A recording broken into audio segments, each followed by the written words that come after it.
Salut à tous et bienvenue sur ce nouveau podcast. C'est Tony et comme vous le savez, c'est toujours un grand plaisir pour moi de vous retrouver pour démarrer cette nouvelle semaine ensemble. Pour tous ceux qui ne me connaîtraient pas et qui me découvriraient aujourd'hui avec ce podcast, je suis lotisseur, marchand de biens, investisseur et je vis de mes investissements depuis 2018. J'ai écrit un livre qui s'appelle Riche de liberté, dans lequel je vous explique comment vous aussi, vous pouvez réussir à atteindre votre indépendance financière grâce à la division foncière, en faisant des divisions de terrain, des détachements de parcelles, jusqu'à faire des lotissements complets. La promesse, c'est d'arriver chaque année à dégager au minimum 50 000 euros de marge, mais en vrai, on fait vachement plus, pour pouvoir en vivre, pour pouvoir dire ciao patron, et passer plus de temps sur ce qui vous intéresse vraiment. Notre livre, il est dispo sur notre site www.abinvest.net/boutique ou alors vous allez sur mon Insta, vous tapez @une vie de liberté, c'est là où vous allez me voir dans mes aventures, c'est là où je suis le plus présent. Sur le lien dans la bio, vous avez vraiment, vous pouvez avoir le livre. Il y a même des avant-goûts de division foncière dans les stories à la une de mon compte où j'ai mis pas mal de stories travaux. Vous pouvez aussi en voir sur ma chaîne YouTube qui s'appelle aussi Une vie de liberté où j'ai fait des vlogs où je présente un peu les lotissements. Si vous avez envie d'aller plus loin avec moi, j'ai une formation qui s'appelle Division foncière expert pour apprendre à faire ça. Et puis j'ai aussi d'autres formations si vous me faites confiance, que vous avez envie de travailler avec moi sur la gestion des finances perso, sur la bourse ou même la crypto. Et on se retrouve chaque semaine. Alors non, pas chaque semaine. Ça, c'est la déformation. On se retrouve tous les 15 jours maintenant dans ce podcast qui s'appelle, lui aussi, Une vie de liberté et où chaque semaine, on apprend à avoir une vie plus libre, que ce soit dans les poches, parce que oui, dans le monde dans lequel on vit, il faut un peu d'argent. On n'a pas le choix. Si on veut être libre, on a toujours le choix. Mais on se laisse pas le choix, justement, pour avoir une vie un peu plus libre. Mais on apprend surtout à être libre dans sa tête. Parce que moi, ça m'a demandé du temps pour arriver à être libre dans ma tête. Et c'est un apprentissage aussi quotidien, puisque vous le savez, la vie a ce caractère impermanent qui fait que la vérité d'un jour n'est pas celle du lendemain. Et donc, pour pouvoir continuer d'être libre dans sa tête, faut se mettre à jour, voilà. Comme macOS, il faut se mettre à jour. Et voilà, et donc si on n'est pas libre dans sa tête, pour moi, on n'est pas libre tout court.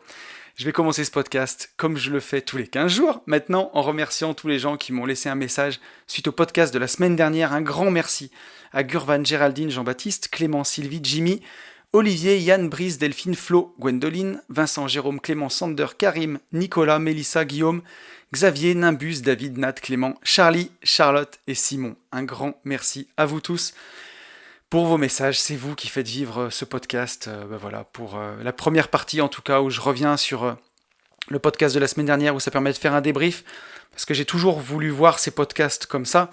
C'est moi tout seul dans mon bureau qui le fait, mais pour moi on est ensemble, et c'est comme une discussion, comme un dialogue, où j'ai besoin d'avoir aussi votre avis pour m'aider à ajuster ma réflexion. On est 1267 sur YouTube, ça fait plaisir, ça commence à ressembler à quelque chose quand même. Bon, mon objectif de cette année, c'était 2000, il nous reste 3 mois et demi pour les faire, donc faut que je commence à faire des vidéos unboxing ou des vidéos d'influenceuses beauté, là, ou des TikTok, parce que quand on parle de sujets sérieux et sur des longs podcasts, ça monte pas vite, mais peu importe, ce qui compte, c'est d'avoir une communauté, aussi géniale que celle qu'on a, et je vais avoir le temps d'en parler dans les news. C'est pas la quantité qui compte, c'est la qualité. Et je peux vous le dire, à chaque fois quand je reçois vos messages, je suis extrêmement touché parce que la qualité de la communauté est là. Et c'est tout ce qui compte. On est 507 sur SoundCloud et on est à 261 notes sur Apple Podcast. Donc pas de nouveaux commentaires cette semaine. Si vous avez envie d'encourager le podcast, n'hésitez pas à mettre un petit commentaire, une petite note sur Apple Podcast. C'est ce qui aide le plus à faire connaître ce podcast. Ça et les abonnements et les commentaires sur la chaîne YouTube. Ça fait un peu... Ça fait un peu charrot de demander ça à chaque fois, mais voilà, si on a envie que le podcast continue de se développer, j'en appelle à la communauté. Et on est aussi 5223 sur Instagram, et là c'est vraiment cool. N'hésitez pas à me rejoindre, c'est là où je partage le plus, où je fais un peu voir le quotidien et toutes ces choses-là. Puis il y a plein de choses intéressantes qui arrivent, donc n'hésitez pas. Encore un grand merci à vous tous de me suivre. Avant de revenir sur le podcast de la semaine dernière, les petites news. Donc, retour du Mastermind de Corse. Le dernier podcast, je vous l'avais fait l'avant-veille de partir. Je l'avais enregistré le vendredi matin pour la sortie le lundi. Et donc on partait en Corse le dimanche soir. Et quand vous avez écouté ce podcast, j'étais en mastermind moto en Corse. Pour ceux qui me suivent sur Instagram, ils ont pu voir ça toute la semaine. Et là, j'enregistre le vlog, le vlog, voilà, ça y est, ça commence. J'enregistre ce podcast le vendredi matin, et le vlog du mastermind sera disponible le vendredi soir. Donc au moment où vous écoutez ce podcast, sur ma chaîne YouTube, vous pourrez voir le vlog de ce voyage moto en Corse, entre investisseurs, où on avait ouvert, donc on partait à l'origine à 7 copains, et on a ouvert à 4 auditeurs du podcast. Alors je sais, au départ on devait faire le Népal, et la situation sanitaire malheureusement nous a pas permis de le faire. On a fait la Corse, mais on n'y a pas perdu au change, parce que c'est tout simplement, j'allais dire un pays, mais une île magnifique, un département magnifique, enfin 2 départements magnifiques. J'ai pas les mots, tellement c'est beau, la Corse. Les Corses nous ont super bien accueillis. Si tu m'écoutes et que tu es un auditeur corse, bravo à toi, parce que voilà, c'est une très très belle île, c'est magnifique. On avait ouvert donc à 4 auditeurs du podcast des Gentlemen Investisseurs. L'alchimie de groupe a parfaitement fonctionné. J'en parlais au début de la communauté de ce podcast, que ce soit Une vie de liberté ou les Gentlemen avec Yann. Je suis tellement fier de cette communauté qui nous ressemble, puisque c'est comme si on s'était toujours connus avec les 4 auditeurs. C'était un vrai voyage entre potes, et surtout par la qualité des investissements qu'ils avaient réalisés, par leur mindset, par leur avancée dans le quittage de Rat Race, puisqu'il y en avait 2 parmi eux qui étaient déjà libres financièrement, et 2 autres qui étaient vraiment sur le chemin et pas loin, et qui commençaient déjà à réfléchir à comment ils allaient quitter leur taf.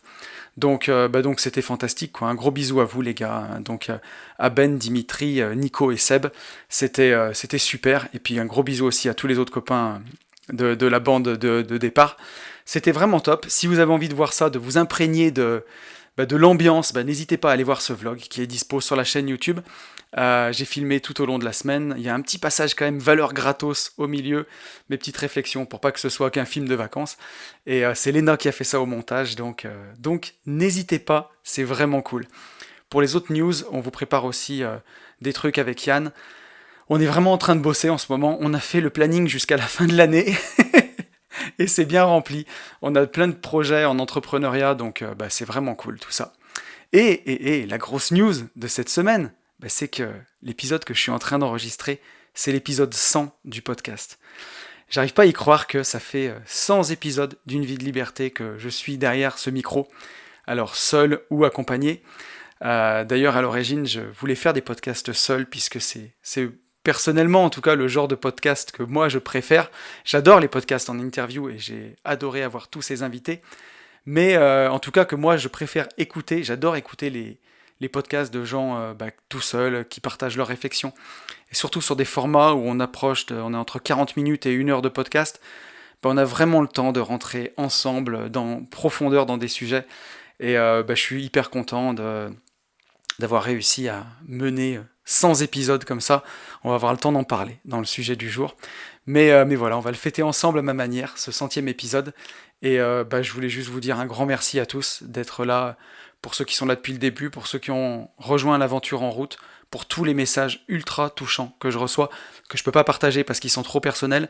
Mais voilà, je remercie chacun à chaque fois, mais je veux le faire aussi dans le podcast, parce que ça fait des années que je voulais faire un podcast. Je me souviens, en 2016, après mon burn-out, je me promenais souvent dans les montagnes du sud. Le sud de la France, c'est un endroit que j'aime beaucoup. Et je faisais beaucoup de week-ends tout seul. Récemment, j'ai enregistré un podcast sur la solitude. Et je me rappelle que je me voyais marcher là-bas. Et je me disais, je veux faire un podcast. Et je rêvais pas d'être influenceur ou créateur de contenu uniquement. D'ailleurs, la preuve, c'est que mes affaires d'entrepreneuriat physique, d'immobilier, de division continuent de bien marcher. J'ai trouvé 2 affaires la semaine dernière. Je suis très très content, mais ça j'en parlerai dans le podcast des Gentlemen Investisseurs, puisque ça a plus sa place là-bas. Mais par contre, je rêvais de partager ce que je vivais et mon chemin vers cette indépendance, pour que ça puisse aider des gens qui traversaient les mêmes choses que moi et qui se sentaient un peu perdus. Et voilà, avec tous les messages que j'ai reçus, je me dis pas mission accomplie, parce que la mission n'est jamais accomplie, mais je vois qu'en tout cas ça a aidé des gens, et c'est une grande fierté pour moi Et je suis hyper content, voilà, de partager ce 100e épisode avec vous. Et on s'arrête pas là, bien entendu, puisqu'avec ce nouveau rythme d'un tous les 15 jours, bah, je suis impatient de retrouver le micro de podcast à chaque fois. J'ai le temps de préparer les épisodes en profondeur, comme je veux le faire, comme j'aime le faire. Donc on n'est pas prêt de s'arrêter. Voilà. Un grand merci encore à vous tous. Et on va faire le retour sur le podcast de la semaine dernière. Le podcast de la semaine dernière, il vous a particulièrement plu. J'ai eu beaucoup de gens qui m'ont écrit en me disant que ça a été leur épisode préféré. Donc moi, ça m'a fait plaisir puisque je suis revenu sur un film de mon enfance, un film que j'ai adoré, qui est Rocky 3, et qui, je me suis rendu compte en préparant le podcast, c'était pas prévu que je parle de ça, mais que ça cadrait parfaitement avec le sujet. Ton confort te tue, et à quel point le confort peut être une arme à double tranchant. Et on va encore parler d'armes à double tranchant dans le podcast de ce jour. Et voilà, je suis content que ça vous ait plu. Et on va lire les messages que vous m'avez envoyés. Donc on a un premier message de Gurvan. Gurvan qui me dit « Comme dirait Mike Horn, je suis toujours dans la merde, il y a seulement la profondeur qui varie. Bon road trip en moto. » Le road trip était bon, Gurvan. Ouais, moi c'est la vie que je vivais avant. Hein. J'avais cette impression-là d'être toujours dans la merde, quoi. Et c'était un confort inconfortable, et j'étais même bien là-dedans, puisque, comme je l'avais dit, quand il n'y avait pas d'embrouille, quand il n'y avait pas de merde, quand il n'y avait pas de problème, c'est là où je me faisais du souci, en fait, et où je me disais, mais quand est-ce que les emmerdes vont arriver, et où je commençais à stresser. Voilà, après, c'est bien, des fois, de ne pas rester, de ne pas se vautrer, justement, dans le confort qu'on a trouvé, parce que c'est un peu ça qui peut nous faire perdre cet œil du tigre, justement, qu'avait Rocky et qu'il a retrouvé. Et je peux en parler en ce moment, puisque justement, j'en avais parlé dans le podcast, mais moi aussi j'étais un peu tombé dans ce confort, et ces dernières semaines, aussi en passant ce podcast une fois tous les 15 jours, où j'ai eu beaucoup plus de temps pour chercher des affaires, j'ai passé plein de temps sur le terrain, j'ai trouvé des affaires, et j'avoue que c'est vraiment excitant de retrouver justement cet œil du tigre, de repartir sur le terrain, de rechercher des affaires, de renégocier, et c'est excitant pour la suite. Donc c'est top. Un message de Jean-Baptiste. Jean-Baptiste qui nous dit « Super podcast, merci pour cette dose de rappel qu'on a trop vite tendance à oublier, moi le premier. Comme tu l'as déjà dit dans tes précédents podcasts, il faut penser choix difficile, vie facile et non l'inverse. Merci à toi et à bientôt. J'espère que vous profitez bien de votre voyage. Ouais, on a bien profité. Donc ouais, tu nous dis, mon petit JB, il faut penser choix difficile, vie facile, et choix facile, vie difficile. Ça, c'est un slogan qu'on a imprimé même sur des sweatshirts, justement avec la petite troupe d'origine des copains avec qui on est parti au départ. On s'est fait faire des t-shirts et on a marqué ça dessus parce que on s'est rendu compte que tous autant qu'on est et qui avons atteint l'indépendance financière, c'est ce qu'il a fallu faire. C'est pas les mêmes choix.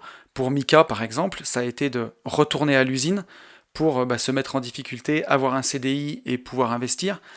Voilà, pour moi, ça a été de continuer malgré tout, malgré les burn-out, malgré tout ça, faire ces choix difficiles, et c'est ce qui permet par la suite d'avoir une vie facile. Alors après, il y a d'autres choix que je peux pas détailler dans le podcast, de gens que je connais ou même de moi par décence, mais voilà, en tout cas, il n'y a pas le choix parfois. Si on veut avoir une vie plus facile, il faut faire des choix difficiles, il faut faire des choix qui engagent, il faut parfois mettre fin à des relations, vendre des biens immobiliers, mettre fin à des associations, quitter un travail, quitter une région.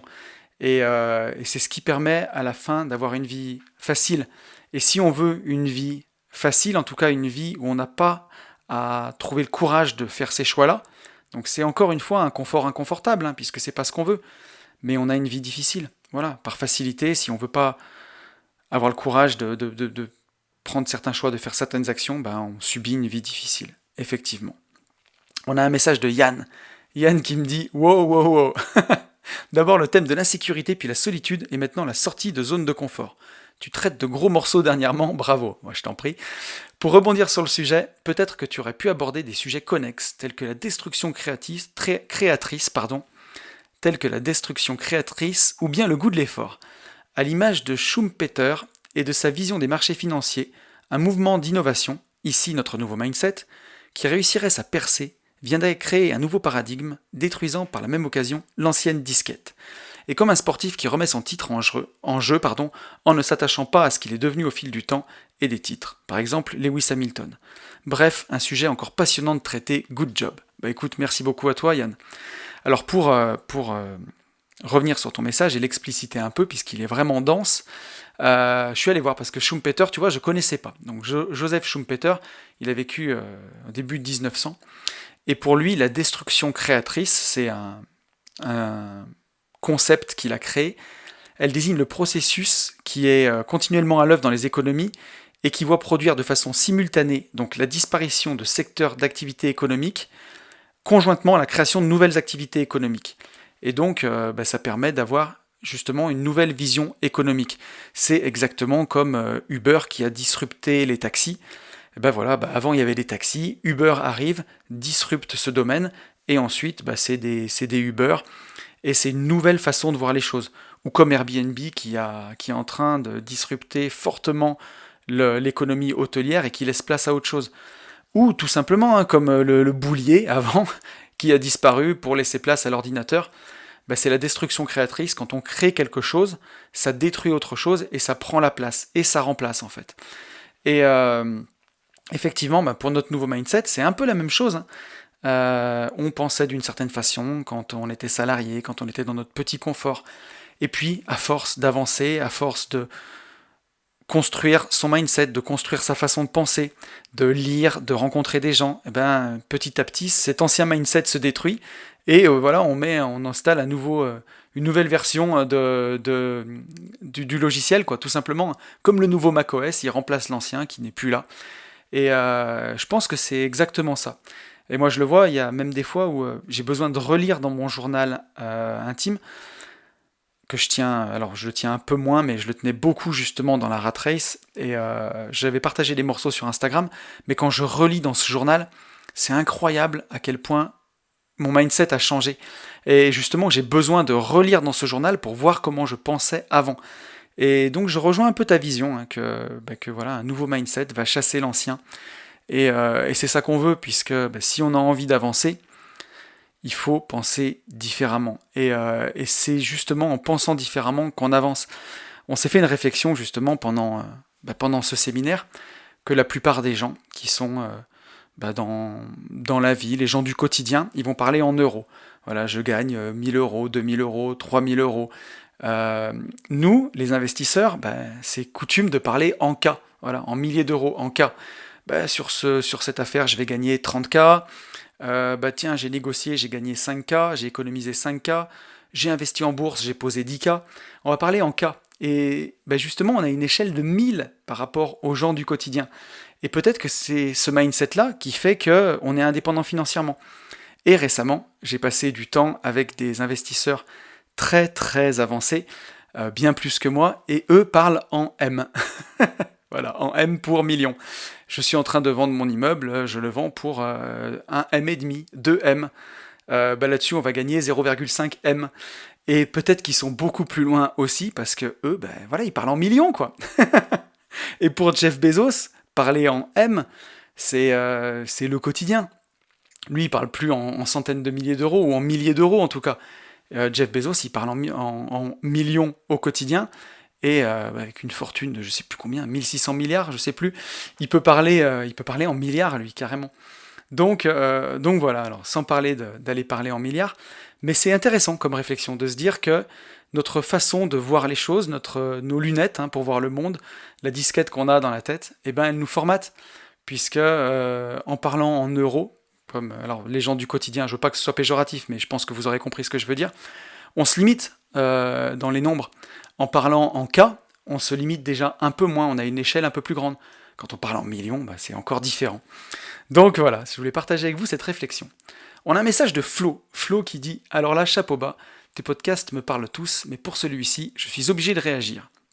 Ayant grandi tout seul avec ma mère, qui s'est retrouvée au chômage quand j'avais 6-7 ans, et y est restée avec comme conséquence alcoolisme, resto du cœur, etc., j'ai dû avoir la rage pour m'en sortir. J'ai toujours travaillé en tant qu'étudiant dès que j'en avais la possibilité. Aujourd'hui, à 36 ans, j'ai un CDI en Suisse, comme la fille dont tu as parlé dans ce podcast, avec un salaire d'environ 8000 € brut par mois, mais je me sens effectivement dans une prison dorée. J'ai investi en immobilier, 9 biens et en bourse. Je rêve de liberté et en même temps, je sais la chance que j'ai d'avoir cet emploi. Je n'aurais jamais imaginé avoir un tel salaire quand j'étais étudiant. Oui, c'est confortable, mais on s'endort un peu là-dessus et on fait de l'embonpoint. Et 5 jours par semaine, on va s'enfermer dans un bureau avec des personnes que l'on n'apprécie pas forcément pour faire des choses qui ont plus ou moins de sens. Et en fin de mois, le salaire tombe et on se dit allez, accroche-toi. Peut-être qu'il me faudra un coaching de ton mindset. Merci Flo, merci pour ton message qui est extrêmement intéressant. Effectivement, quand on voit, pour ce que tu as vécu, alors je me suis permis de lire ton message parce que tu l'avais mis sur YouTube, hein, il était visible de tous, mais quand on a connu ce que tu as connu, et qu'on arrive à avoir un confort comme ça, un 8 000 euros brut par mois, donc tu fais quasiment 100 000 euros par an brut, tu as investi en IMO, tu as investi en bourse, et tu sens que ce confort inconfortable, là, ce petit salaire qui tombe, ce gros salaire plutôt, qui tombe toutes les fins de mois, te tient un peu à la patte. Donc je comprends ce que c'est, bien entendu, je comprends, puisque je l'ai vécu moi aussi, et j'ai eu du mal à quitter mon ancien job, parce que je me disais, mais si cette rentrée-là qui tombe tous les mois, elle rentre plus, comment est-ce que je vais faire? Alors, j'étais entrepreneur, mais j'avais un salaire tous les mois qui était fixe, je ne changeais pas en fonction du résultat. Donc, même si j'étais entrepreneur, vis-à-vis de mon salaire, j'avais ce mindset de salarié. Et ce qu'il faut te dire, c'est que voilà, ton salaire fait 96 000 euros bruts par an. Donc une fois qu'on l'a ramené en net, et on doit arriver autour de 70 000 euros, ce qui est exceptionnel. Mais voilà, quand tu vis l'indépendance, quand tu vis de tes investissements, c'est pas capé. Là, ce que tu peux espérer peut-être pour avoir un meilleur salaire, c'est une augmentation annuelle qui sera peut-être de 2, 3, 4, 5%, peut-être changer de taf, mais à moins de devenir directeur financier d'un grand groupe en Suisse, tu feras peut-être pas doubler ou tripler ton salaire. Alors que en faisant de l'investissement, ton revenu ne dépend plus du temps que tu y passes, il dépend des affaires que tu trouves. Et trouver des affaires de division foncière, comme je fais, ou de division de bâti, ou de rénovation, ou de marchand de biens, où tu vas gagner 30 000, 40 000, 50, 70, 100 000 euros, 150 000 euros par affaire, c'est pas de la science-fiction, quoi. Et ça, voilà, une affaire, c'est une affaire. Donc, si tu as un peu de capital de départ, ce que tu dois avoir, puisque tu gagnes bien ta vie, non, c'est plus capé après, voilà. Alors, pour caper, pour ceux qui sont pas familiers avec ce mot, ça veut dire limité, il n'y a pas de plafond de verre. C'est un terme qu'on utilise pour les prêts bancaires capés. Ça veut dire que c'est limité, ça veut dire qu'il y a un plafond qu'on ne peut pas dépasser. Là, il n'y aura plus de plafond. Donc, pour moi, vraiment, c'est quand on devient indépendant que tout commence. Le salariat, j'ai pas de problème avec ça. J'ai été, alors même si j'étais entrepreneur, j'ai été salarié de ma holding, mais j'avais mon salaire pendant 11 ans, 12 ans. Et c'est important pour démarrer parce qu'on peut pas investir si on n'a pas ça. Mais pour moi, ça doit toujours être temporaire. En tout cas, si on a vraiment envie d'avoir une vie libre, c'est bien quand c'est temporaire et qu'après on passe à autre chose. Et c'est quand tu récupères la totalité de ton temps que vraiment, pour moi, la vie commence, quoi. Tu dois plus aller pointer à un bureau pour un patron, travailler pour quelqu'un d'autre. Tu as tout ton temps pour toi. Et voilà, quoi. Tu peux vraiment vivre comme tu l'entends. Merci à toi, Flo, pour ton message et félicitations pour ton parcours, en tout cas, parce que c'est bravo. Et on a un dernier message de Nicolas, avant de passer au sujet de la semaine. Un message de Nico qui me dit « Salut Tony, merci pour ce podcast de qualité et bravo à toi. Merci beaucoup. Tu parles de sujets difficiles avec profondeur et bienveillance, c'est un vrai plaisir. » Ça fait plaisir, merci à toi. Je me demande souvent ce que je serais prêt à sacrifier pour mon confort à long terme. Et la réponse est presque tout, sauf ma femme, ma famille et mon futur enfant. Je te comprends. Ce qui pose problème avec ma femme. Celle-ci me suit avec plaisir dans les investissements, mais n'a pas la même notion du sacrifice du confort à court terme. Nous habitons dans une maison en location, en bord de mer, dans un secteur cher pour les affaires IMO. Pour moi, habiter dans ce secteur, c'est notre confort inconfortable qui tue nos rêves, comme tu dis. Je lui ai proposé de déménager dans notre région natale, en Bretagne, pour qu'on puisse arriver plus vite à nos objectifs d'indépendance et donner du temps à notre futur enfant. Là-bas, les affaires sont plus faciles et le secteur beaucoup moins cher que chez nous. Ce qui implique bien sûr une complication car nous devons trouver chacun un nouveau travail et tout le bazar. Pas facile d'être toujours en accord sur ces notions de confort. Merci Tony pour ton écoute et ta joie de vivre, c'est carrément incroyable mec. Et ouais, c'est incroyable. Merci Nico. C'est pas évident. C'est pas évident. Il faut laisser du temps aussi à notre conjoint ou conjointe. Quand on a ces envies d'indépendance financière, souvent on change énormément. On a eu le temps d'en parler encore pendant ce mastermind en Corse. Et comme on passe beaucoup de temps à se former, à lire, à écouter des podcasts, notre changement il est souvent brutal pour les gens qui nous entourent. Et il faut leur laisser du temps de voir la nouvelle personne qu'on est devenu. Et ça ne veut pas dire que parce que voilà, on est intéressé par l'indépendance financière, on va changer tout notre entourage, notre famille, notre conjoint, tout. Au contraire, on a envie, nous, de changer de vie, mais on a souvent envie de rester entouré par les gens qu'on aime, quoi, tout simplement. Et c'est pas facile, il faut laisser du temps, justement, aux gens qu'on aime pour affûter leur mindset, pour changer leur vision des choses. Et voilà, donc c'est pas évident. La chose que je peux te conseiller, c'est vraiment d'exprimer ce que tu ressens et pourquoi c'est important pour toi de faire ces investissements pour quitter la rat race. Vraiment pourquoi c'est important pour toi, quel est ton pourquoi. Et là, tu vois, on le voit, hein, tu parles de ta femme, ta famille, ton futur enfant. C'est ça qu'il faut que tu arrives à expliquer. Puisqu'au final, tu te rends compte que quand tu es bien ensemble, et que tu as quand même un peu d'argent pour se faire un petit resto, un petit ciné de temps en temps, c'est pas l'endroit où tu vis qui est important. Alors bien sûr, je te parle pas de vivre au fin fond du quartier de Soweto à Johannesburg, hein, mais je te parle de si tu as un endroit qui est quand même sympa, voilà, une petite maison ou une grande maison, c'est pas ça qui fait le bonheur, clairement. Bien sûr que si tu as une plus jolie maison avec une vue inspirante, tu seras mieux. Mais ça, si c'est ce que tu vises, tu sais que tu peux t'en passer pendant quelques années, le temps de te permettre de l'acquérir pour de bon et d'être vraiment riche et pas de paraître riche parce que c'est tout acheté à crédit. Mais voilà, c'est quelque chose que moi j'ai compris dans la vie. C'est pas d'avoir une grande maison, une grande voiture qui fait le bonheur. Bien sûr, quand on est déjà heureux et qu'on a ça en plus, c'est trop cool. Mais si on l'a pas et qu'on est en famille et qu'on s'entend bien, c'est déjà ça qui fait le bonheur. Donc c'est d'arriver à faire passer ce message. Il faut du temps. Et parfois, il faut juste montrer les choses et sans forcément discuter. Je connais beaucoup de gens qui sont aussi investisseurs, qui investissent dans des régions qui ne sont pas les leurs. Peut-être que même là où tu es, tu peux investir à distance pour commencer. Et puis quand tes premiers investissements vont fonctionner, dans le regard de ton conjoint, c'est plus des paroles, c'est des actes, ça montre que ça fonctionne. Et ça fait son chemin dans la tête. Merci à toi Nico pour ce message. Et après ce retour sur le podcast d'il y a 15 jours, je vous propose de démarrer avec le sujet de ce podcast. Et c'est un sujet dont j'avais envie de parler aussi depuis quelques temps et qui s'est imposé à moi, mais on va avoir le temps d'en parler, on va prendre le temps ensemble de fêter ce 100e épisode, parce que voilà, cette semaine, c'est ça qu'on fête, les 100 épisodes du podcast. Et je trouve que c'est juste complètement fou, quoi. Si j'avais su en commandant ce petit micro Amazon, il y a 2 ans, que j'allais enregistrer 100 épisodes de ce podcast. Et pourtant, quand j'ai commencé, je savais que c'était parti pour durer, parce que je vous en ai parlé tout à l'heure, mais j'avais vraiment ça en moi, de vouloir partager mes réflexions, ma vision des choses derrière un micro. Et aujourd'hui, avec le recul de ces 100 épisodes, ce qui m'étonne le plus, c'est que j'ai réussi à enchaîner 91 épisodes d'un coup, sans une seule semaine de pause. Et ça, c'est vraiment ce dont peut-être je suis le plus fier, puisque voilà, ensuite j'ai pris ce nouveau rythme bimensuel qui me va super bien, et avec lequel j'ai trouvé un équilibre. Mais vraiment, quand j'y repense, je suis super content d'avoir réussi à tenir ce rythme d'un épisode par semaine.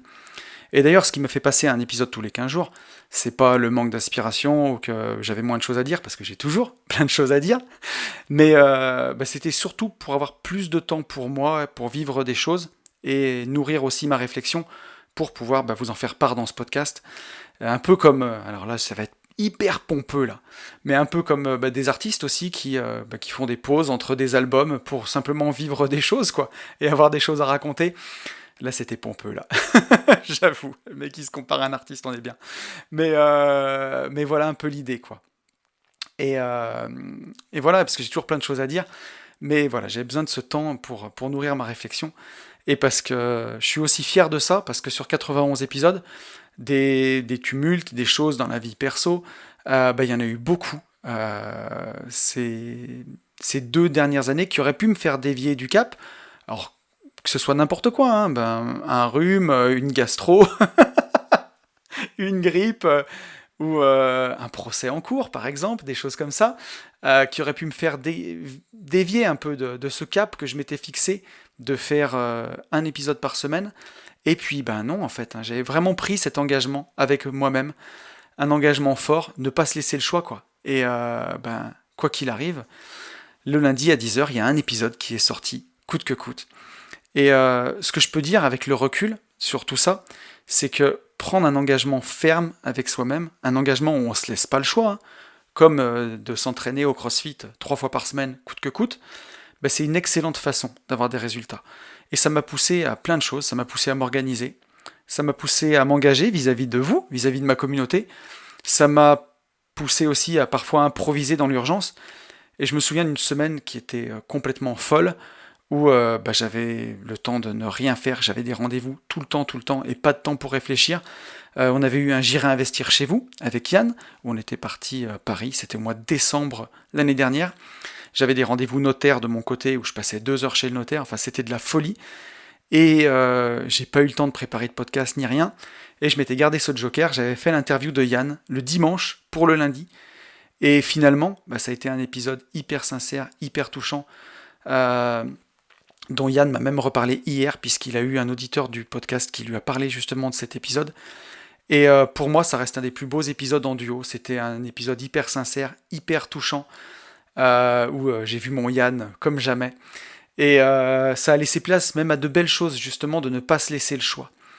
Et j'ai dû aussi apprendre à m'organiser pendant mes vacances, en faisant soit des interviews avant que je sortais la semaine où j'étais en vacances, vraiment en programmant les choses. Mais toujours, je voulais garder cette spontanéité avec le début du podcast, où je reviens sur celui de la semaine précédente. Donc même quand j'étais en vacances, je trouvais un petit moment pour me mettre dans un coin et enregistrer les 20 premières minutes du podcast, faire le montage. Et au final, je me rends compte que même en étant en vacances, je faisais ça le soir, la nuit, quand tout le monde était couché, et ça empiétait pas sur le temps de famille. Et comme quoi c'est possible de s'engager, de faire 91 épisodes de podcast de suite, même avec une vie quand même bien remplie, puisque même si j'ai ma liberté financière et tout mon temps, je suis un entrepreneur dans l'âme et j'ai toujours des idées, j'ai toujours des projets, j'ai toujours envie de faire des choses. Donc j'ai quand même un emploi du temps qui est bien rempli. Et voilà, et puis comme pour moi c'est une chose importante de faire participer la communauté à ces podcasts, je voulais pas enregistrer 4 épisodes d'un coup et être tranquille pour un mois. C'est pas comme ça que je vois les choses. Je voulais que ça sorte à la semaine. Donc voilà. Et j'ai appris à utiliser des jokers de temps en temps aussi, pour pouvoir arriver à tenir ce rythme, comme des épisodes FAQ, mais qui vous plaisent aussi bien, ces épisodes foire aux questions. C'est des épisodes moins préparés, mais ils sont souvent plus cardiaques, on va dire. Ils viennent du cœur. Et j'avais eu d'ailleurs, pour fêter ce 100e épisode, l'idée d'un épisode FAQ, où je réponds à vos questions directement, mais je trouve que je l'avais beaucoup fait ces derniers temps quand même. Et aujourd'hui, j'aime bien le faire dans les vidéos ou dans les vlogs, de répondre à une question, où je trouve que c'est plus facile, je le fais en 5-7 minutes, ça va bien pour une vidéo YouTube, ça vous prend pas la tête 15 ans. Je trouve que c'est assez sympa de le faire de cette façon. Donc ça veut pas dire que je referai jamais de FAQ, mais j'avais pas envie de fêter ce 100e épisode de cette façon-là. J'avais aussi pensé à plein de choses, j'avais pensé à un épisode best-of, où j'aurais pu vous parler des meilleurs moments du podcast, à mon sens, de mes épisodes préférés, des sujets que j'ai préféré traiter. Mais bon, j'avais pas envie de vous faire du réchauffé. J'ai eu aussi envie de vous parler de ce qui avait changé dans ma vie, dans mon mindset, dans ces 2 dernières années, parce que il y a énormément de choses qui ont changé depuis que j'ai quitté mon ancien job, que je vis de mes investissements, donc depuis un peu plus de 2 ans et demi, il s'est passé énormément de choses, et surtout dans ma tête, dans mon mindset. Et puis vous le savez, depuis que vous écoutez ce podcast, à quel point je pense que la formation, elle est importante, elle est capitale pour éviter de faire n'importe quoi, mais comme je pense que le mindset est encore plus important. Et c'est la phrase que je dis au début de ce podcast, être libre dans les poches, mais surtout dans la tête, parce que si on n'est pas libre dans sa tête et qu'on a de l'argent, voilà, on sera jamais libre, quoi. Et voilà, et donc je pense que la formation est importante, mais le mindset, ça l'est encore plus, et comme on dit, si on fait que se former, qu'on n'avance pas, un con qui marche ira toujours beaucoup plus loin que l'intellectuel qui reste assis, quoi. Donc voilà, et moi ces 2 dernières années, mon mindset a beaucoup évolué. Et les podcasts d'ailleurs, au quotidien que je fais, enfin en tout cas à la semaine et maintenant tous les 15 jours, ils témoignent aussi beaucoup de mon évolution, parce qu'ils reflètent ma pensée au moment où je les réalise, au jour le jour. Et donc j'avais pensé à ça, un podcast que j'allais faire sur tout ce qui a changé dans ma vie ces 2 dernières années. Mais comme je vous fais aussi profiter de mon évolution et de mes réflexions dans ce podcast, et aussi dans celui des gentlemen investisseurs, je me suis dit que bon, c'est une idée, mais c'est pas comme ça que j'avais envie de fêter ce 100e épisode. Et puis finalement, il y arrivait un événement la semaine dernière quand j'étais en mastermind moto qui m'a permis aussi de décider comment on allait fêter ensemble ce 100e épisode. Et cet événement, ça m'est apparu comme une évidence parce que ça regroupe bien ce que j'ai fait un peu dans ma vie, ce qui m'a aidé dans ma vie, et ce thème-là. Et donc le podcast, ça serait une célébration sous forme d'hommage, parce que cet événement qui arrive en mastermind, c'est le décès de Bernard Tapie, qui m'a beaucoup touché, parce que pour les fidèles du podcast ou de mon compte Insta, vous savez que j'avais une affection quand même particulière pour Bernard Tapie. Je suis loin de partager toutes ses idées, mais par contre, j'aimais vraiment ce qu'il représentait. Et on parle souvent d'avoir plusieurs vies dans sa vie, et pour Bernard Tapie, c'est presque la définition de sa personne. Bernard Tapie, c'est quelqu'un qui a eu 10 vies dans sa vie. Il a tout fait. Il était chef d'entreprise, il était créateur et repreneur de société en faillite, il a été propriétaire d'un journal, il a été chanteur, il a été comédien, il était pilote de jet, il a remporté le Tour de France avec la Vie Claire, il a battu le record de la traversée de l'Atlantique Nord en monocoque avec son bateau, il a remporté le championnat de France de football avec Marseille 4 fois, si je dis pas de bêtises, je suis pas un grand fan de foot, et il a remporté la Ligue des Champions avec Marseille, et c'est encore, pour l'instant, la seule équipe française qui a remporté la Ligue des Champions. Il a été ministre, bien entendu, et j'en oublie sûrement beaucoup, donc ça fait beaucoup pour une seule personne. Je sais pas si vous arrivez à vous rendre compte, mais on peut partager ou non ses idées, moi c'est quelqu'un, je suis pas d'accord avec tout, mais sur ce qu'il représente, sur ce qu'il a réussi à faire dans une seule vie, je trouve que c'est juste incroyable, quoi. Et surtout, Bernard Tapie, il est parti de zéro. Il s'est fait tout seul. Et donc l'an dernier, sur les conseils de Rudy Koya, dans son podcast Leadercast, j'avais lu son livre qui date de 86, qui s'appelle Gagner. Je l'avais commandé sur Amazon, j'avais dû payer ça 1,50 €, je crois. Un bouquin qui a, qui a plus de 30 ans. Et sur la pochette, c'est absolument splendide. Il est dans un jet avec sa clope. c'est épique, quoi. C'est le genre de truc... Alors si, les influenceuses dans des jets, on le verrait, mais avec la clope, c'est fini, ça. Et ça serait du jamais vu, quoi. Et ce livre, il était exceptionnel. Dans le livre, il explique son parcours. Et on voit à quel point Bernard Tapie, il était libre. À quel point il s'interdisait rien du tout. Et c'est pour ça que je me dis que, ça faisait longtemps que je voulais faire un épisode sur Bernard Tapie. Je savais pas comment le tourner. Et malheureusement, le pauvre vieux, il est décédé. Et c'est tombé à ce moment-là. Et je me dis que c'était quelqu'un qui était libre. Et ça peut être une belle façon de fêter ce 100e épisode en lui rendant hommage, justement. Et il s'interdisait rien du tout, Bernard Tapie. Et d'ailleurs, à mon sens, c'est se frotter à la politique qui aura marqué le début de son déclin.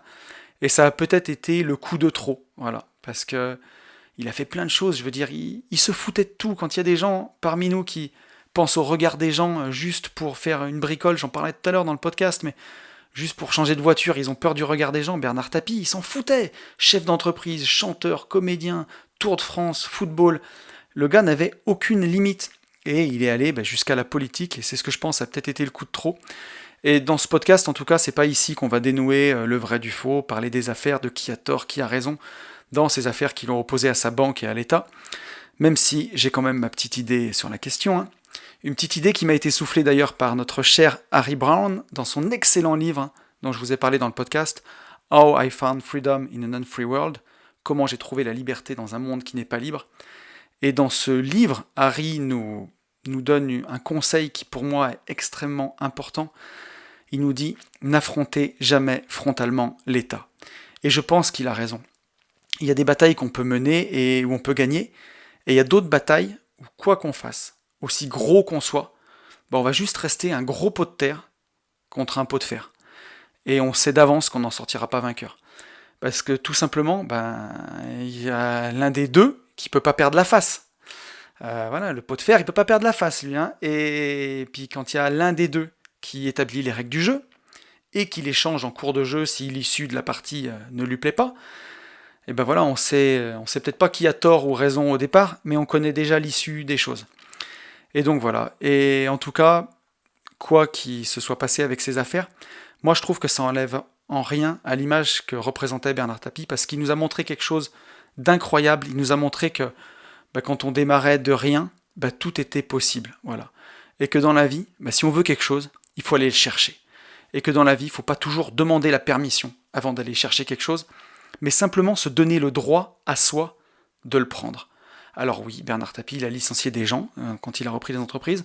Moi, je préfère voir les emplois qu'il a sauvés en reprenant ses boutiques, qui de toute façon, elles partaient au tas, elles partaient en liquidation. Voilà, ce que je retiens aussi de Bernard Tapie, c'est à quel point, alors attention, boucher les oreilles des enfants, mais c'est important de le dire, à quel point il a porté ses couilles, parce qu'il a fait tous ses investissements en SNC. Et la SNC, c'est une société à responsabilité illimitée. Donc je vais quand même faire un petit topo rapide là-dessus pour que vous puissiez bien comprendre, puisqu'on est sur un podcast sur la liberté, mais on parle quand même beaucoup d'investissement. Une SNC, ça veut dire Société en non collectif. Et donc c'est une entreprise dans laquelle la responsabilité des associés, il en faut au moins 2 pour faire une SNC, elle est solidaire et indéfinie. Donc dans une SNC, tous les associés sont responsables solidairement les uns des autres et indéfiniment. La responsabilité solidaire, ça signifie que si la société est en cessation de paiement, un créancier peut poursuivre n'importe quel des 2 associés, s'il y en a 2, pour la totalité de la dette. Donc si vous êtes associé en SNC avec quelqu'un qui n'est pas solvable, on peut venir vous chercher pour la totalité. Et la responsabilité indéfinie, elle implique que tous les associés sont responsables des dettes sur l'ensemble de leurs biens personnels. Donc si vous faites un trou dans la société de 100 000 euros, on viendra chercher 100 000 euros dans votre poche. Et ainsi de suite. Et donc la SNC, c'est une société à risque illimité, par opposition aux sociétés qu'on fait souvent nous, les investisseurs, des SAS, des SARL, où l'investissement il est limité au capital, aux apports qu'on a fait dans la société, sauf si on s'est mis caution sur des prêts. Mais voilà, donc le gros avantage d'investir en SNC avec ce type de société, c'est que c'est beaucoup plus facile pour une banque de nous prêter de l'argent, parce qu'elle sait que si l'entreprise capote, ou qu'elle va déposer le bilan, elle pourra venir, la banque, se servir sans limite sur le patrimoine des dirigeants de l'entreprise, en tout cas des associés. Et voilà, et ça c'est incroyable. Donc c'est une arme qui permet de se développer très rapidement, la SNC, mais elle est à double tranchant. Et justement, Bernard Tapie en a fait les frais, puisque c'est notamment pour cette raison qu'il a fait faillite totale. Puisque voilà, en SNC, on peut s'enrichir très rapidement parce que c'est plus facile de lever des fonds. Et alors je connais pas vraiment tous les tenants et aboutissants de la SNC, mais en tout cas, vous en avez compris l'idée. Et voilà, et si on fait faillite, peut être saisi totalement, sans limite, sans rien du tout, sur tous ses biens. Et donc ces affaires professionnelles, elles ont essoré complètement son patrimoine privé. Donc voilà, on pourra penser ce qu'on veut de Bernard Tapie, on bouche encore les oreilles, mais ce que je retiens quand même, c'est son portage de couilles ultime. C'est vraiment, voilà, il y allait à fond, quoi. Sans protection, sans rien, sans peur. Vraiment, il allait à fond. Et quand je vois à quel point nous, investisseurs, on se protège quand on monte des sociétés pour pas contaminer son patrimoine perso au cas où ça tourne mal, ici, c'est exactement la réflexion contraire, quoi. Il a vécu à 200 à l'heure sans prendre aucune sécurité et en pleine connaissance de cause. Et c'est pour ça que Bernard Tapie, il va bien pour fêter ce 100e épisode d'un podcast qui parle essentiellement de liberté, parce que moi je le vois en modèle de liberté, d'une certaine façon. Que ce soit en liberté de parole, sur les plateaux de télé, comme on a pu le voir, où il polissait pas son langage, il n'en a rien à foutre, ou en liberté dans ses affaires, dans sa carrière. Et pour ça, il a complètement abandonné sa sécurité. Il est parti de rien, il avait rien à perdre. Et avec ce modèle de société en SNC, ce qu'il a fait, c'est ça qui nous parle. Il n'avait pas de sécurité. Et vous connaissez cette phrase célèbre dont je parle souvent dans ce podcast, un peuple qui abandonne sa liberté pour de la sécurité ne mérite ni l'un ni l'autre et finit par perdre les deux. Et lui, Bernard Tapie, sa sécurité, il n'en avait rien à faire. Il n'avait rien à perdre, il était parti de rien et il y allait à fond. Et donc il y a plein de choses qui me touchaient chez Bernard Tapie. Il aimait par-dessus tout sa famille. C'était quelqu'un qui était très très famille. Il avait un sens profond de la loyauté, un sens profond de l'honneur. Il est parti de rien du tout, dans une famille hyper modeste, alors pour ne pas dire pauvre en tout cas au départ. Il est allé chercher ce qu'il a voulu voir se matérialiser dans sa vie. Il n'a pas demandé la permission, il n'a pas demandé l'autorisation de Pierre ou de Paul. Il a voulu, et il a fait ce qu'il voulait, il a fait ce qu'il fallait pour avoir ce qu'il voulait. Et il avait une qualité, je trouve, mais cette qualité, elle l'a peut-être aussi perdue, justement. Et c'est une qualité qui est à double tranchant, comme beaucoup de sujets qu'on a vus dans ce podcast, qui sont eux aussi à double tranchant. Il avait une qualité qui est selon moi indispensable à tout entrepreneur, et même à toute personne qui veut atteindre sa liberté financière, et cette qualité, c'est l'audace. Et donc pour fêter ce 100e épisode, pour rendre hommage à ma manière à Nanar, on va parler d'audace. Alors, quelle est la définition de l'audace, justement? Vous commencez à me connaître, on va aller voir dans le dictionnaire, on va commencer le podcast, on va pas changer les bonnes habitudes pour le 100e. Donc dans le Robert, on a la définition suivante. Audace, c'est une disposition qui porte à des actions difficiles, dangereuses, au mépris des obstacles. On a aussi une audace, c'est une action, un procédé qui brave les habitudes, les goûts dominants. Je suis allé voir dans le Larousse et on a encore quelques définitions de plus. L'audace, c'est une hardiesse qui ne connaît ni obstacle ni limite. Courage. Il y a aussi une façon péjorative de parler d'audace, d'après le Larousse, c'est l'attitude de quelqu'un qui méprise les limites imposées par les convenances, impertinence, insolence. Je suis allé voir sur Wikipédia, où j'ai eu cette définition. L'audace, c'est une qualité de l'âme qui incite à accomplir des actions difficiles, à prendre des risques pour réussir une entreprise considérée comme impossible. C'est aussi un courage extrême qui entraîne à des actions dangereuses au mépris des risques et des périls. Donc là, on voit quand même qu'il y a beaucoup de choses. J'ai encore trouvé 2 autres définitions. Un acte qui brave les goûts dominants ou la tendance à oser des actions difficiles.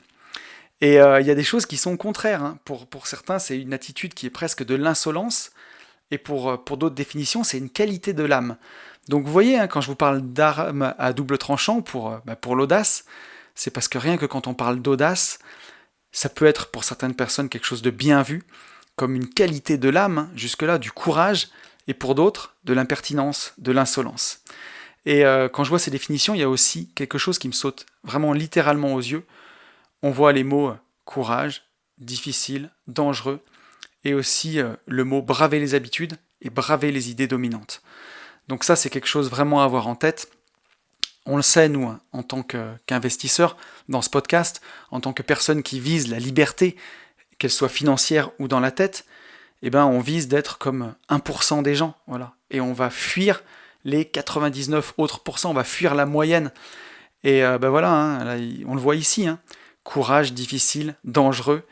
C'est pas ce que va faire 99% des gens. Braver les idées dominantes, braver les habitudes, c'est pas ce que va faire 99% des gens. Donc on voit que l'audace, c'est quelque chose qui va nous servir si on a envie d'avoir une vie exceptionnelle. On l'a vu dans ce podcast, vous le savez, le mot bienveillance, c'est quelque chose qui revient beaucoup, en tout cas dans vos messages, mais j'ai beau être très bienveillant, on l'a démontré dans ce podcast, on sait qu'on ne pourra pas sauver tout le monde. On pourra sauver que ceux qui ont envie d'être sauvés et que ceux qui feront les efforts pour être sauvés. Et donc, voilà, il va falloir, encore une fois, choix difficile, vie facile, courage difficile, dangereux, braver les habitudes. Si on veut être comme les 1% qui y arrivent, il faut faire les actions des 1%. Il y a encore 2 choses importantes que j'ai vues dans ces définitions. C'est que être audacieux, c'est faire preuve de hardiesse. Alors la hardiesse, qu'est-ce que c'est? Je vous avoue que je savais vraiment pas tant que ça, quoi. Donc la hardiesse, c'est être hardi. Bon, c'est quoi être hardi? Eh bien, quelqu'un de hardi, c'est quelqu'un qui ose sans se laisser intimider. Donc être audacieux, ça serait oser sans se laisser intimider, pardon. Comme Godefroy le Hardy dans Les Visiteurs. Et voilà, comment faire redescendre le degré de sérieux du podcast en 2 secondes. Moi, je trouve que c'est une très belle définition de l'audace et elle va nous guider tout au long de ce podcast. Être audacieux, c'est oser sans se laisser intimider. Et la dernière chose dont je vous ai parlé en introduction de ce podcast, c'est que l'audace, c'est une arme à double tranchant. Et donc cette définition, un courage extrême qui entraîne à des actions dangereuses au mépris des risques et périls, ça nous rappelle quelque chose et on aura aussi l'occasion d'en reparler à la fin de ce podcast. Pourquoi c'est une arme à double tranchant. Alors est-ce qu'on peut... Non, pardon, je vais trop vite.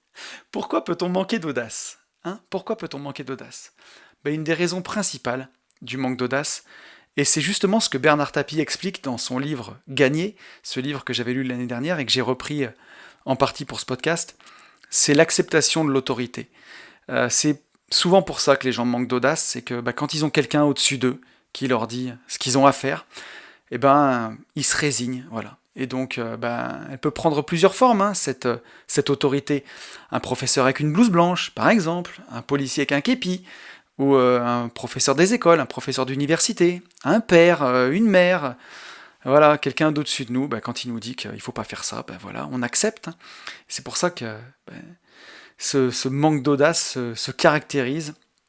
Et Bernard Tapie disait que c'était l'acceptation de la connaissance, du savoir de celui qui sait, de l'expert. Et je vais vous lire un extrait justement de son livre, où c'est vraiment parlant. Bernard Tapie nous dit « Une seule chose me révoltait vraiment, la soumission à l'autorité. En fait, c'était cela peut-être le plus grave. Mes parents, mes oncles, mes tantes, mon entourage étaient totalement subjugués par ceux qui détenaient l'autorité. Le médecin, l'instituteur, le policier, représentant de l'ordre public, représentant de ceux qui savent par rapport à ceux qui ne savent pas. On nous faisait sentir que nous n'étions rien. Un jour, je ne pourrai jamais l'oublier, ma grand-mère, qui ne se sentait pas bien depuis quelque temps, appelle le médecin. Il vient la voir. On lui explique qu'elle, entre guillemets, ne va pas popo. Je reprends le langage qu'on employait. Et le médecin me dit « Mais ce n'est rien du tout, qu'elle prenne des suppositoires de glycérine. Pendant 7 ou 8 jours, rien ne change. » Le médecin revient et prescrit des lavements et des laxatifs. Le surlendemain, elle était morte d'une occlusion intestinale. S'il s'était agi de la femme de Bernard Tapie d'aujourd'hui, on lui aurait fait des radios, des scanners, tandis qu'une vieille dame du bon petit peuple, c'est-à-dire n'importe qui, c'est-à-dire rien du tout, elle pouvait bien crever. C'est le fond du problème, la transmission des savoirs, la prestation qui change du tout au tout, selon que vous êtes puissant ou misérable. Mais ce qui est valable aussi bien ici qu'à Moscou, il est évident que l'apparatchik breveté et autoproclamé de la nomenclature soviétique n'est pas traité comme le fils du paysan de Bakou. Ma famille, les gens comme nous, qu'est-ce qu'ils étaient, sinon des chiffres dans une statistique, de la chair à canon et une bonne main-d'œuvre pour les usines. Le peuple est fait pour exécuter, pour obéir, pour suivre, sans commentaire. C'est comme ça que je suis entré en dissidence. J'ai décidé que je ne serais pas celui qui dit « oui, monsieur ». Il est arrivé par exemple à mon père de se faire tutoyer par un policier qui lui demandait ses papiers. J'ai trouvé ça totalement inadmissible, terrifiant. J'attendais qu'il lui dise « Enfin, vous allez arrêter de me tutoyer ?» Et il ne pouvait pas le faire, parce que pour lui, comme pour tout le monde à l'époque, il était normal qu'un patron tape sur l'épaule d'un de ses employés en disant « Ça va mon petit gars ?» Et voilà, donc voilà un peu dans ce livre gagné de 86, où Bernard Tapie avait 43 ans quand il l'a écrit. Voilà la façon dont il voyait les choses, voilà son refus de l'autorité. Et voilà peut-être le décès de sa grand-mère, avec ce docteur qui a pris de haut toute la famille, et où personne n'a osé lui dire quelque chose. Voilà peut-être la genèse de son audace à Bernard Tapie, ce refus de l'autorité. Et voilà, on se laisse s'impressionner par pas grand-chose au final, dans la vie. C'est ce qu'il faut se dire. Même un professeur, un policier ou un juge, un avocat, un notaire, toute personne qu'il est, ça reste juste un humain derrière qui a souvent rien de plus que nous. Et on se laisse impressionner par pas grand-chose, des fois par de l'apparat, par les plumes du pan. Quelqu'un qui va avoir des habits de luxe, des montres de luxe, des choses comme ça, une voiture de luxe, on se laisse impressionner, mais c'est juste des plumes de pan. Et voilà, derrière les strass et les paillettes, il y a toujours un humain. Remettre ça en question, c'est important.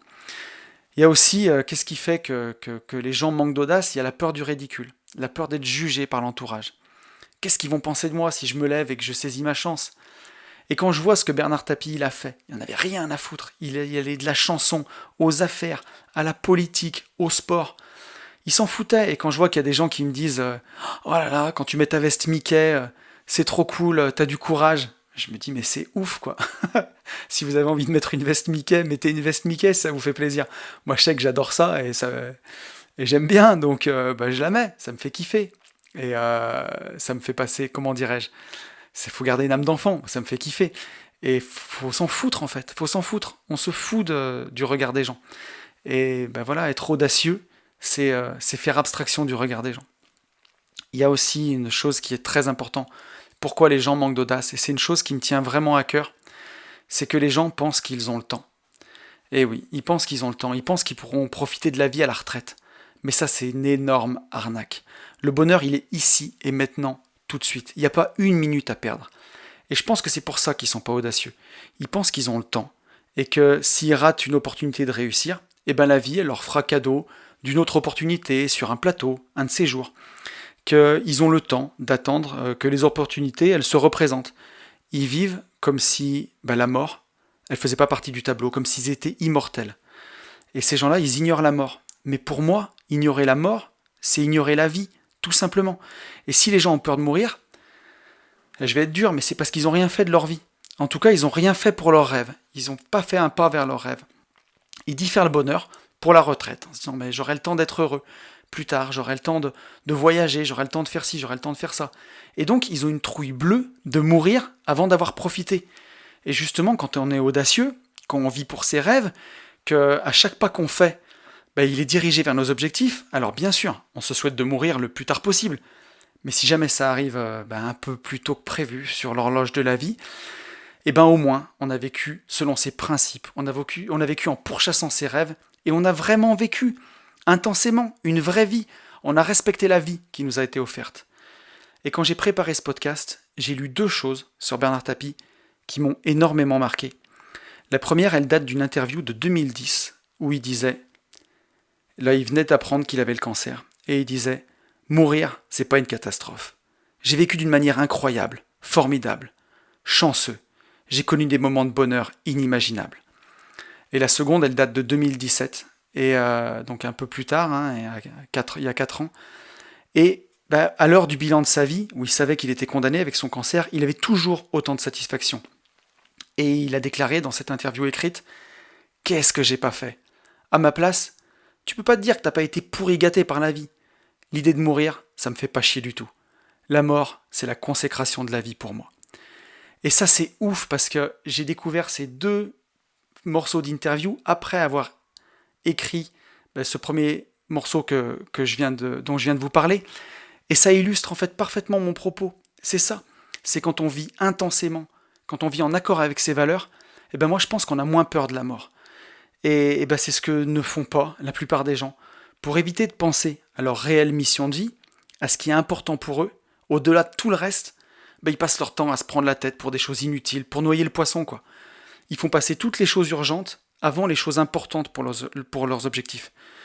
Et ça me fait penser au texte d'Orelsan dans la chanson « À l'heure où je me couche », qui est sur l'album du film « Comment c'est loin », un film que j'ai beaucoup aimé parce que c'est le sujet principal de ce film, passer à côté de sa vie. Quand on a une mission de vie, quand on a quelque chose qui est important pour nous, glandouiller, ne pas le prendre au sérieux et passer à côté. Et je vais vous lire les paroles de cette chanson, c'est incroyable, quoi. La vie file, moi j'en peux plus de l'attendre. Et si à force, je restais bloqué à tout jamais entre les murs de ma chambre. Y a rien à comprendre quand on grandit dans un scaphandre. On se lève, on glande, on trompe l'ennui dans une galerie marchande. Je veux plus être absent de ma propre vie, à regarder nos petites histoires et passer à côté de la grande. Ça, c'est ouf. C'est complètement ouf. Parce que c'est ça. Voilà pourquoi les gens sont pas audacieux, parce qu'ils pensent qu'ils ont le temps. Ils pensent qu'ils sont immortels, en fait. Et ils sont absents de leur propre vie. Ils ont des petites histoires à la con, et ils passent à côté de la grande histoire, de ce qu'ils ont à faire d'important dans ce monde. Et voilà pourquoi ils sont pas audacieux. S'ils avaient conscience qu'on est mortel, qu'on est peu de choses, et que tout ça aura une fin un jour, le plus tard possible, on se le souhaite, mais que tout ça aura une fin un jour, on n'a pas le temps. Il faut être audacieux. Et on va avoir encore le temps d'en parler d'ici la fin de ce podcast. Alors, est-ce que c'est gênant de manquer d'audace, à votre avis? Bien sûr que ce sera gênant et que ce sera compliqué si on manque d'audace. Et le plus grand risque de ça, c'est de rester toujours à sa place, quoi, voilà. Et une place qui sera finalement bien loin d'être confortable. Et je vous en ai parlé au début de ce podcast, mais il y a cette phrase que j'aime tout particulièrement, qu'on a même fait imprimer sur les sweatshirts de notre groupe d'amis de Mastermind. Choix facile, vie difficile. Choix difficile, vie facile. Et on l'a vu au début de ce podcast, si on manque d'audace, c'est qu'on manque de courage. Et donc on va privilégier les choix les plus faciles, les moins engageants, les moins coûteux à court terme. Et donc sur le long terme, on aura une vie beaucoup plus difficile. Et oui, l'audace, elle est indispensable pour réussir. L'audace, elle est indispensable pour quitter son job. Elle est indispensable pour investir massivement. Elle est indispensable pour investir en crypto, par exemple, puisque c'est pas répandu, la crypto. Donc ouais, l'audace va être hyper importante si on a envie de vivre de nos investissements. Si on a envie d'avoir une vie plus libre, on ne pourra pas s'en passer. Donc c'est bien beau tout ça, mais que faut-il pour devenir audacieux? Donc là, j'ai trouvé une phrase d'Erasme en préparant ce podcast, qui a dit « La fortune aime les gens peu sensés. Elle aime les audacieux et ceux qui ne craignent pas de dire « le sort en est jeté ». La sagesse, au contraire, rend timide. Bon, alors loin de moi l'idée de vous dire qu'il ne faut pas être sage. Parce que moi j'ai mis du temps pour arriver à être un peu plus sage, mais il ne faut pas être trop sage quand même. Et on dit souvent une phrase avec Yann dans nos podcasts des gentlemen investisseurs, et que je disais déjà à l'époque où j'étais à fond dans la muscu, et cette phrase c'est plus t'es con, plus t'es bon. Et donc en d'autres termes, parfois il ne faut pas être trop sage. Il ne faut pas se poser trop de questions, ou en tout cas se faire des nœuds au cerveau, mais il faut simplement y aller et saisir les opportunités. D'abord on saisit sa chance, et puis après on voit. Et André Muller, il le dit aussi énormément dans son livre « La technique du succès », que je vous ai recommandé de nombreuses fois dans ce podcast, c'est que quand on vous propose une opportunité dans la vie, vous dites toujours oui, et puis ensuite vous verrez comment faire. Et vous verrez comment faire pour être à la hauteur. Mais voilà, il ne faut pas oublier que la chance, elle sourit aux audacieux, et que si dans sa vie, on veut voir apparaître des opportunités, il faut aussi les provoquer. Donc pour devenir audacieux, la première chose à faire, c'est déjà prendre confiance en soi et en ses capacités. Parce que ça, c'est sûr que la confiance en soi, elle donne de l'audace. Donc il faut faire tout ce qu'on peut pour améliorer sa confiance en soi. Là-dessus, il y a plein de choses à faire. On va pas tout détailler dans ce podcast parce que c'est pas le sujet, mais commencer par faire taire cette petite voix qui nous répète à longueur de journée qu'on est nul et qu'on n'y arrivera pas. C'est la faire taire, la bâillonner et décider de dire oui à ce qu'on nous propose. Et vraiment, c'est ça devenir audacieux. C'est laisser sa sécurité de côté, laisser son confort et commencer à dire oui, accepter de prendre des risques. C'est ça qui est important. Parce que voilà, on va toujours se dire ah là là, mais qu'est-ce que je vais perdre si j'y vais pas. Pensez à ce que vous allez gagner pour une fois. Au final, on se rend compte que si on fait pas les choses, il va pas se passer grand-chose.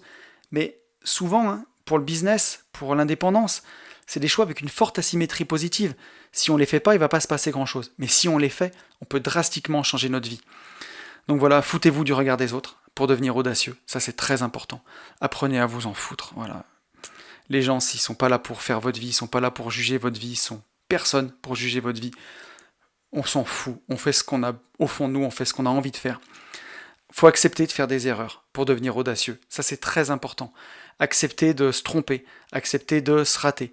Alors bien sûr, ne faites pas n'importe quoi, allez pas acheter un immeuble à 500 000 € demain sans formation, trop cher. Mais on peut faire des petites erreurs sur des dossiers. Récemment, là, je ne peux pas en parler dans ce podcast parce que tout n'est pas signé, mais j'ai saisi des opérations, on verra bien si ça marche ou pas. Moi, je pense que ça va vraiment marcher. Si jamais ça ne marchait pas, j'ai tout calculé dans mes risques. Au pire, je vais gagner un peu. Ça m'étonnerait que je perde, mais je vais gagner un peu. Et si ça marche comme je veux, je vais gagner beaucoup.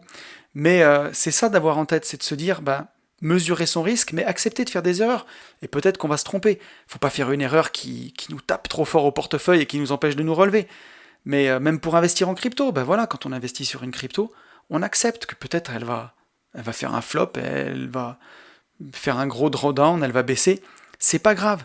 Mais pour gagner, faut accepter de perdre. C'est ça être audacieux. Arrêtez de demander la permission, bien entendu. Ça, Bernard Tapie nous l'a parfaitement illustré au début du podcast.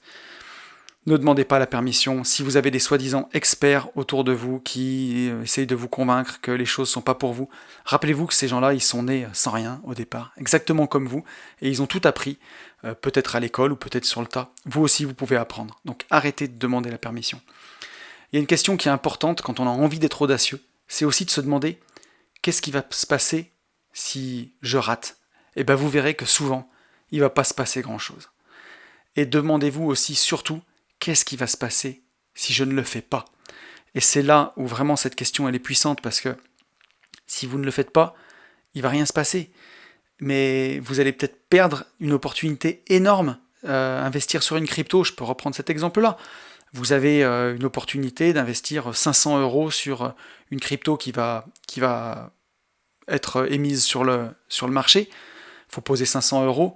Si vous ratez, vous allez perdre 500 €, vous vous en relèverez. Mais si vous ne le faites pas, et qu'elle explose la crypto, qu'elle fait un fois 20, vous avez peut-être raté l'opportunité de gagner 10 000 €. Donc pensez à ces choix à symétrie positive, et soyez audacieux, ça vaut le coup. Une dernière chose, une dernière question que je me suis posée sur ce podcast, c'est est-ce qu'on peut être trop audacieux? On l'a vu, que c'était une arme à double tranchant, et on est en train d'y arriver.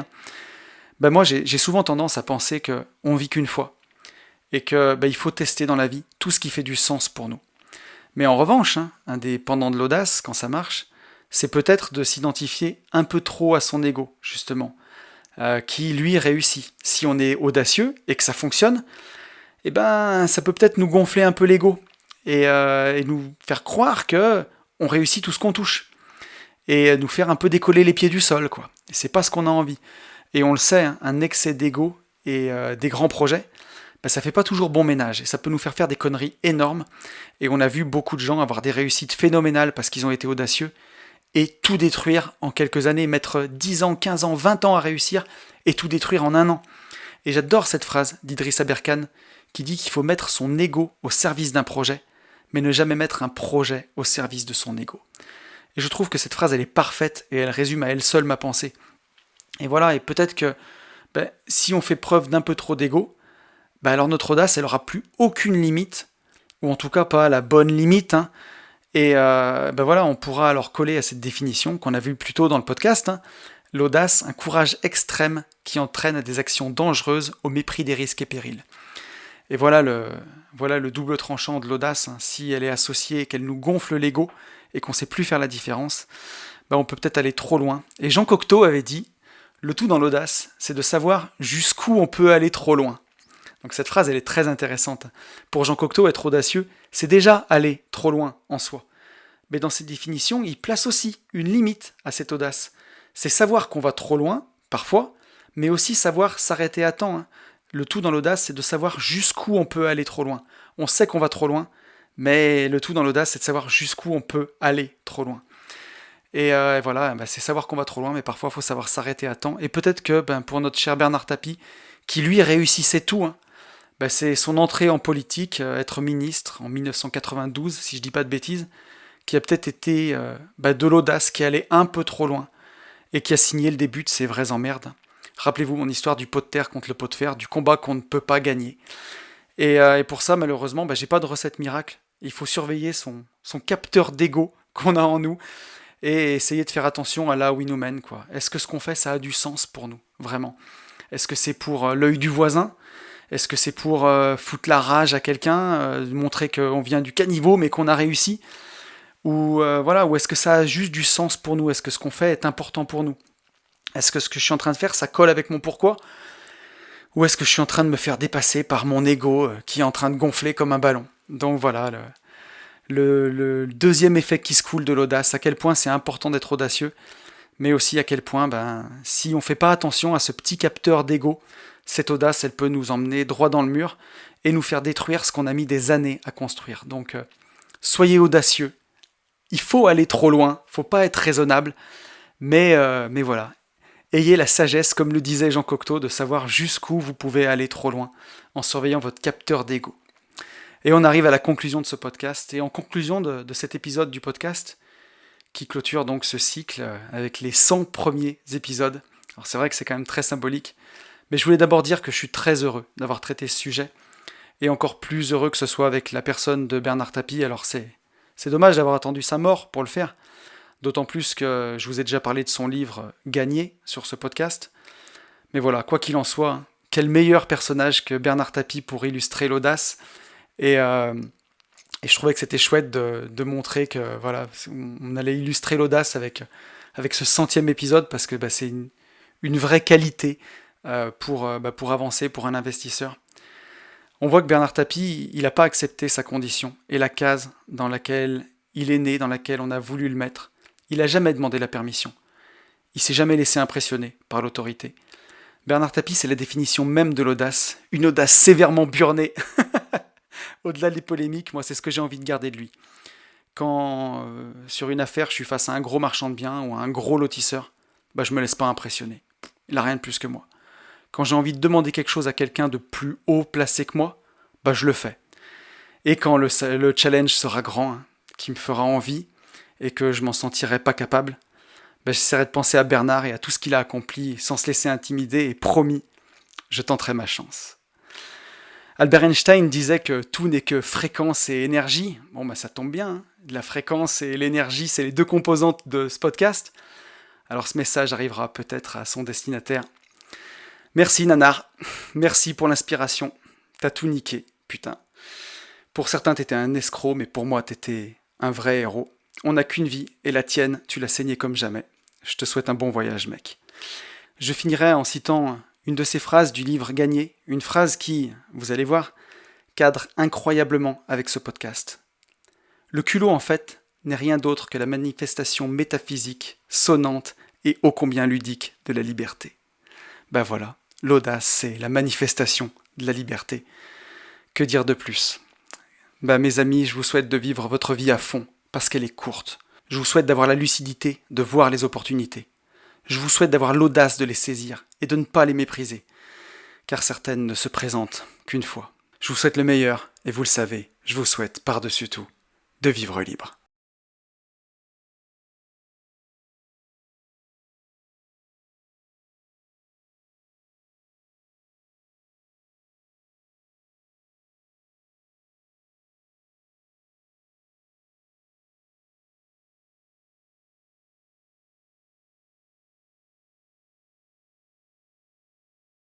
Je vous souhaite le meilleur, et par-dessus tout, je vous souhaite de vivre libre.